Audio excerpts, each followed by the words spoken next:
ایک مسئلہ یہ ہے کہ مال ضائع ہونے کے باوجود صدقۃ الفطر کا وجوب برقرار رہے گا یا نہیں رہے گا.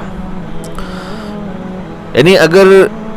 کسی شخص پر حسب ضابطہ صدقۃ الفطر واجب ہو چکا تھا، یعنی وہ صاحب نصاب تھا اور عید الفطر کی صبح صادق اس حال میں اس نے کی کہ وہ صاحب نصاب رہا،